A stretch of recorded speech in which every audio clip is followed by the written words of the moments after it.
سعد بن ابی وقاص رضی اللہ عنہ، یہ مسلم شریف کی روایت ہے، حضرت سعد بن وقاص رضی اللہ عنہ، ان کا انداز محبت دیکھیے، اظہار محبت دیکھیے نبی سے۔ جب یہ ایمان لائے تو ان کی والدہ ایمان نہیں لائی تھی، اور ماں ان کی بار بار کہتی بیٹا محمد کے دین کو چھوڑ دو، محمد کے در کو چھوڑ دو صلی اللہ علیہ وسلم۔ آپ خاموش رہے، آپ نے ماں کو جواب نہیں دیا، کیوں؟ کیونکہ ماں والدین کا ادب کرنے کا حکم بھی ہمارے اسلام نے دیا ہے، ہمارے رب نے دیا، قضا ربک الا تعبدوا الا ایہ وبالوالدین احسانا، تمہارے رب کا فیصلہ اللہ کے سوا کسی کی عبادت نہ کرنا اور والدین کے ساتھ بھلائی کرنا۔ والدین کے ساتھ بھلائی کرنے کا حکم بھی اللہ رب العالمین نے دیا ہے۔ صحابہ کرام علیہ رضوان جانتے تھے اس چیز کو، لیکن آپ نے والدہ کی بارگاہ کے اندر کچھ بھی نہ کہا، کیونکہ ماں باپ کافر بھی ہوں پھر بھی ان کی تعظیم ہے ماں باپ ہونے کی حیثیت سے۔ اگر وہ بت خانے کی طرف لے جانے کے لیے کہتے ہیں تو چھوڑ نہ آئے، اگر واپس آنے کے لیے کہیں تو پھر ان کو واپس لے کر آ سکتا ہے۔ یہ شریعت مطہرہ کا حکم ہے، یعنی اتنا مقام و مرتبہ ہے ماں باپ کا۔ یہ بزرگ، یہ سفید داڑھی والے والد جو بیٹھے ہوتے ہیں گھر کے اندر، انہیں باعث برکت سمجھیں، باعث رحمت سمجھیں، ان کو اپنے پر بوجھ نہ سمجھا کریں۔ تو میرے باپ کی عمر 60 سال ہو چکی، 70 سال ہو چکی، اس کو کیا پتا دنیا کہاں پہنچے گی۔ نہ، یہ کبھی بھی گمان میں مت لانا، یہ کبھی بھی مت لانا۔ والدین کا مقام و مرتبہ بہت زیادہ ہے۔ کائنات کے اندر اللہ پاک نے کوئی ایسی ہستی نہیں بنائی جس کو دیکھنے پر اللہ تعالیٰ فوراً حج کا ثواب عطا فرما دے۔ وہ ہستی ہے تو ماں باپ کی ہستی ہے، ماں باپ کی قدر کریں گے تو انشاءاللہ بخت لگ جائیں گے۔ بہرحال حضرت سعد بن وقاص رضی اللہ عنہ کی والدہ نے کہا کہ بیٹا محمد کے در کو چھوڑ دے۔ آپ خاموش رہے، آپ نے کوئی جواب نہیں دیا۔ بوڑھی ماں تھی، ماں نے پھر کہا کہ بیٹا اگر تو نے محمد کے در کو نہ چھوڑا تو کھانا پینا چھوڑ دوں گی۔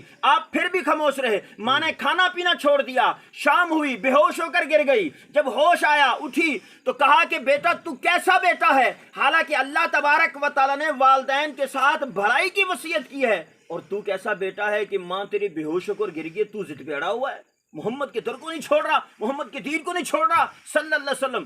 جب اس نے یہ کہا پھر دوبارہ وارننگ دینے لگی، کہنے لگی بیٹا اگر تو نے محمد کے در کو نہ چھوڑا، پہلے تو میں بے ہوش ہو کر گری تھی، اب جب گروں گی تو دنیا سے چلی جاؤں گی، یہاں سے محمد کے در کو چھوڑ دو۔ حضرت سعد بن ابی وقاص رضی اللہ تعالیٰ عنہ نے جب یہ بات سنی، اب پانی سر سے اوپر گزر چکا تھا، اب جواب دینا آپ پر لازم ہو چکا تھا۔ آپ نے کیا جواب دیا سنیں، محبت رسول کے سامنے ماں باپ بھی آئے پھر بھی ماں باپ قربان۔ محبت رسول کا مقام دیکھیں کہ حضرت سعد بن وقاص صحابی رسول ہیں، ان کا کردار آپ کے سامنے پیش کر رہا ہوں۔ حضرت سعد بن وقاص نے کیا جواب دیا ماں کو؟ آپ فرماتے ہیں اے میری ماں، اللہ نے آپ کو ایک جان دی ہے اور اس کے بدلے میں آپ مجھے دھمکی دے رہی ہیں کہ محمد کے در کو چھوڑ دو۔ اے میری ماں سنو، اگر اللہ تبارک و تعالی آپ کو 1000 جانیں دے اور آپ ہر جان کے بدلے میں مجھے یہی دھمکی دیں کہ بیٹا محمد کے در کو چھوڑ دو، اے میری ماں آپ کا 1000 مرتبہ مرنا تو گوارا ہے، در مصطفیٰ کو چھوڑنا گوارا ہے۔ سبحان اللہ۔ محمد کی محبت دین حق کی شرط اول ہے، اگر اسی میں وہ خامی تو سب کچھ نامکمل ہے۔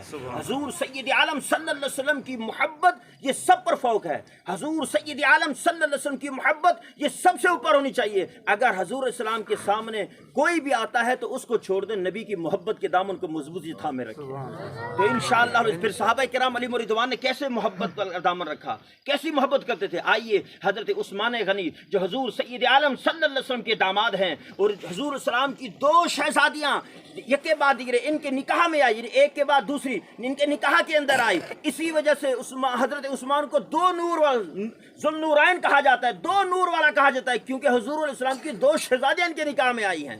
تو حضرت عثمان غنی کا انداز محبت کیسا تھا؟ اللہ۔ حضرت عثمان غنی مسند احمد کے اندر یہ روایت موجود ہے کہ حضرت عثمان غنی رضی اللہ عنہ نے ایک مرتبہ وضو کے لیے پانی منگوایا، آپ نے وضو کیا، وضو کرنے کے بعد مسکرائے، صحابہ کی طرف دیکھ کر مسکرائے۔